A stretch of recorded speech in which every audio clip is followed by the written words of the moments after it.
organic, unpredictable, unknown, lovely, beautiful, a sense of fulfillment. This is part of the pleasures of life and not the chores of life.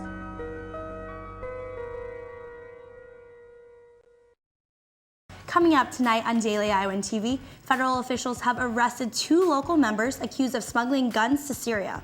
And we have what you need to learn for the 2016 presidential candidates. Coming up in sports, we sit down with Daily Iowan's Female Athlete of the Year.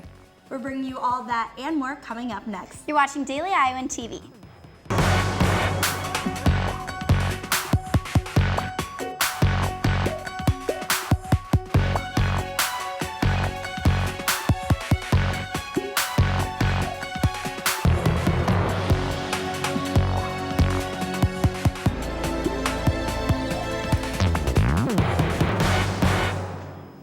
Good evening and thanks for joining us. I'm Michelle Nago. And I'm Mary Caldwell. 4 members in Cedar Rapids are under arrest and face federal charges for trying to smuggle guns and ammunition through a clothing drive headed for Syria and Lebanon. Yesterday, federal officials intercepted 152 guns and ammunition, but did not disclose who the weapons were intended for in Lebanon. Officials raided many locations in Cedar Rapids linked to the defendants. 2 of the 4 suspects arrested bought guns from an Iowa City store called Ammo Bearer. Co-owner Mike Garrett said 2 of the men bought 2 handguns from his show between January and July 2014. Very rare that somebody comes into my store and spends $4,000 and pays me in $100 bills. It makes me feel that my instincts were correct. If convicted, the defendants face up to 5 years in prison, $250,000 fine, and 3 years of supervised release. Their hearings are set for May 15th. An Iowa City man has been accused of making online threats to kill police officers on his Facebook page. He said, quote, "I've thought about shooting every white cop I see in the head until I'm either caught by the police or kill them. I think I can pull it off. Might kill at least 15 tomorrow. I'm plotting now." Mike Jones, who is actually Michael McCollum, has been arrested and faces 1 count of first-degree harassment, punishable to up to 2 years in jail. The class of 2015 graduates celebrated in a colorful way. The Rainbow Graduation is an annual event for graduating students who identify themselves as lesbian, gay, bisexual, transgender, or queer. This year's ceremony honored 29 students, the highest recorded number of students to participate in this event. The graduates received rainbow honor cords as a symbol of their LGBTQ identity and accomplishments. Classmates, friends, family, and community members accompanied the graduates to celebrate their final days at the University of Iowa. The University of Iowa hospitals and clinics are described as equal opportunity employers. However, a recent article left people questioning whether male nurses are unequally bringing in more money than their female coworkers. Daily Iowan TV's Selena Carr has the story. An April Gazette article based on state employment data suggested that in 2014, 181 male nurses made about $4,000 more in total compensation than their fellow female nurses. But these numbers can get easily lost in translation. All nurses receive the same base salary, but extra money comes from differences in shifts and union negotiated contracts. When we analyze the data looking at just the base salary alone, and we normalize it to full-time equivalents, it becomes very clear that there is no gender pay gap. As a matter of fact, the average female nurse here makes slightly more money than the average male nurse. The $4,000 compensation difference may seem drastic. However, female nurses may choose not to work higher paying shifts on the weekends or nights because they are family caretakers. UI nursing student Claire Benscooter experienced this when working at a nursing home. The night nurse that was always on after my shift, he was always like, he's like, yeah, me and my wife worked it out where like she's working towards the day and I'm with the kids at home and then I go to work at night and it just works out great. So that's how he always happened to do it. And I know he got a bonus, I think he said, which was working great. With all of these numbers, clarity is important. It's something you absolutely have to look into more before we make assumptions. Contact the Department of Nursing here and get the correct information. As of now, nurses have a huge stake in increasing their own salary. Reporting from the UI hospitals and clinics, Selena Carr, Daily Iowan TV. Mary, the weather definitely warmed up from this weekend. I know. I hope that it stays nice for this weekend since it's going to be graduation. Me too. Yeah, Megan, what do you think? Is it going to be nice this weekend? Unfortunately, I have some bad news for the graduation ceremony this weekend, but today it was a beautiful day, but it looks like that sunshine will be hiding from us tomorrow. Thursday morning will start with temperatures in the low 50s with a chance of rain. As we head into our afternoon, the rain is going to keep coming down and temperatures will rise to the mid 50s. Rain clouds will still be in sight on Thursday night while temperatures hit a high of 60 degrees. But we will be getting a break from that rain on Friday. We'll just have some overcast skies, but by Saturday and Sunday, thunderstorms are likely. So graduates, grab your umbrellas for graduation weekend. Also, temperatures will hit a high close to 80 degrees, but unfortunately, we won't be seeing another sunny day until Monday. That's all I have tonight in the weather studio. Back to you at the desk. 6 people are dead and hundreds are injured after a late-night Amtrak crash in Philadelphia on Tuesday. The train is believed to have been traveling to New York City at an estimated speed of over 100 miles per hour when it derailed on a sharp curve. Among the 6 killed were Associated Press videographer Jim Gaines and 20-year-old Naval Academy midshipman Justin Zesmer. Authorities have not ruled out the possibility of more victims at the crash site. 8 are still in critical condition at the nearest trauma center, and over 200 people were treated at hospitals nearby, but luckily over half have been released. We're just 1 year out from the presidential elections, and politicians are flooding into Iowa to catch voters. But who's their target audience? College students. I took a brief look at who's running so far this year. Check it out. Let's start with the first candidate to put his name in the running, Ted Cruz. Ted Cruz is a Texas senator running for the Republican nomination. Senator Cruz is arguably the most conservative of the Republican bunch, and he frequently speaks about defunding the current health care laws. The next to run is Senator Rand Paul, another Texas senator. He's also running for the Republican nomination, but he's not the typical GOP nominee. He often says he belongs to no party, and he criticizes Republicans just as much as he does President Obama. Marco Rubio, a Florida senator, is also running for the GOP's vote. He's the youngest candidate, but he could be just what the young voters are looking for, since he's running on a forward-looking, next-generation leader platform. Ben Carson, also running for the GOP, isn't of the political world. He's a retired neurosurgeon and the only African American running on either side. He's not completely laid out his platform, but he does show interest in issues related to healthcare system.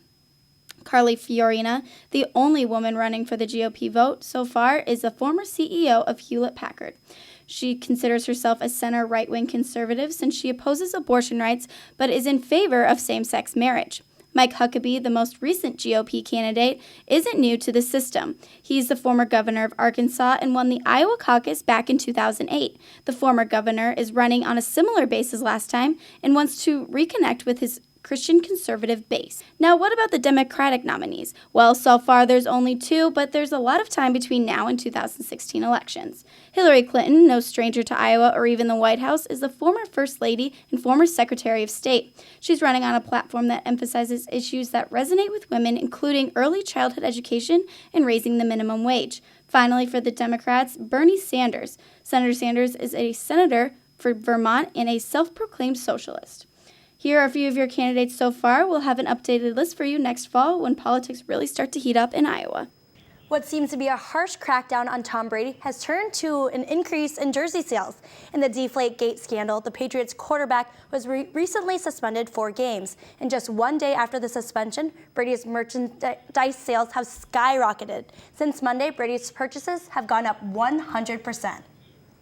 Bringing it back to home, we'll toss it over to Daily Iowan TV Sports Studio to Mark Fry and Jordan Maloney. Thanks, Mary and Michelle. While Brady's jersey sales might be rising, the Iowa football team's ticket sales are doing the exact opposite. That's right, Mark. Season ticket sales have been decreasing each season after a disappointing 2014 campaign. Sales are expected to drop even further. Daily Iowan TV's Zach Mackey takes us inside the numbers. Kinnick Stadium is said to be one of the greatest venues in college football. Hawkeye fans are as good as they come and have been known to support their team through it all. But it seems that the Hawkeye faithful have seen enough. Ticket sales are on their way down for the Hawks this season.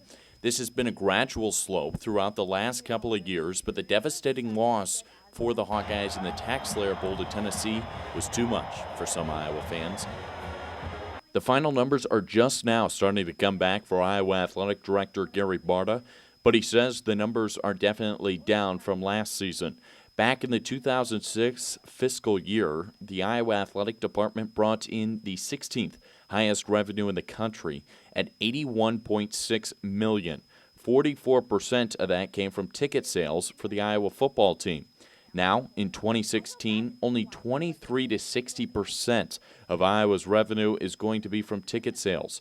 Barta says Iowa has sold in the neighborhood of 30,000 general public season tickets and has another 500 new buyers waiting for orders to be served. In 2014, Iowa sold 37,823 season tickets to the general public, its lowest number since selling 37,125 in 2009. Iowa football tickets have been at a premium over the years. The average ticket price right now is $157, which is good enough for 9th in the country and is the highest for a team not ranked in the top 25. At the Hawkeyes' peak in the 2012 season, the Hawks had the second most expensive ticket in the country at $189. The Hawkeyes will still be raking in the money from their big-time TV deals. In 2008, 23% of Iowa's revenue came from the Big Ten television network. That number is supposed to be up to 35 to 37% this year. Iowa, though, is doing everything they can to get students back out to the game. I appreciate your support, and I know our assistant coaches and football players do as well. I wanted to take this opportunity to remind you to order your football season tickets. The Hawkeyes open up the season against Illinois State on September 5th. For Daily Iowan TV Sports, I'm Zach Mackey. The Daily Iowans Female Athlete of the Year award goes to Iowa basketball's Sam Logic. The senior was an All-American, is an all-time assist leader, and a 10th pick in this year's WNBA draft. Taylor Brooks sat down with Logic in this exclusive interview. Do you just kind of want to take me through these last 4 years at Iowa and what they've really meant to you? Yeah, it's been awesome. Like you said, those stats, it's just a lot of it is a testament to my teammates just because, I mean, you don't get assists or even rebounds, without your teammates there boxing out or, knocking down shots. But it's just been crazy. You've had so many ups and downs. Luckily, we were blessed enough and talented enough and worked our butts off enough to have a lot more ups, a lot of positive times on and off the court with my team. And that's probably what I'm going to remember most about it. Why basketball? Why are you so passionate about it, and why has it been such a significant part of your life, especially since you growing up doing it? Yeah, I think my dad also always played. We always watched him play in the city leagues. We had a couple cousins that played that we just were jealous of, that they actually get to play organized basketball. But I mean, it was nothing that we were ever pressured into. Which I think is also important. I think that's a reason that you can grow that passion and that love for the game, just because you got to choose it. You weren't forced. It wasn't chosen for you. And I think that's what made it so important and so special to choose one sport and to choose what sport you wanted to do and what you love to do. Did it ever click a moment where you're like, I think I want to be in the WNBA, or was it just kind of a build up and it became possible? Well, I think that when you're little, you always dream of it. You kind of think of it just knowing the names, the big-time names that come from the UConns and things like that, you want to get there. You want to aspire to be there. But there's so many little steps that, take you to that point. I've always wanted to, but I don't think, honestly, it was a realization that it could actually happen probably until even last year, my junior year. I was like, maybe, next year. I mean, you still really just need, not just, but, you need to have a good senior year because that's what everyone else is setting out to do, and it's just such an elite group of people who are even drafted. You can catch the interview on DailyIowanSports.com. Be sure to tune in to our final broadcast of the year tomorrow night for another exclusive interview, this time with Daily Iowan's Coach of the Year, Rick Heller. Mary and Michelle, back to you at the desk. Well, Michelle, it looks like seniors graduating this Saturday may want to stick around Iowa City a little longer.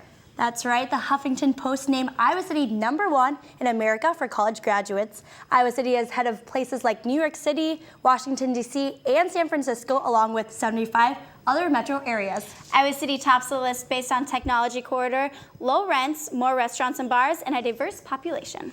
Mary, I'm graduating this weekend, but I'm staying here for the summer, so it looks like I made the right choice. Yeah, well, I'm going to be here for another year, so you can come visit me. I will.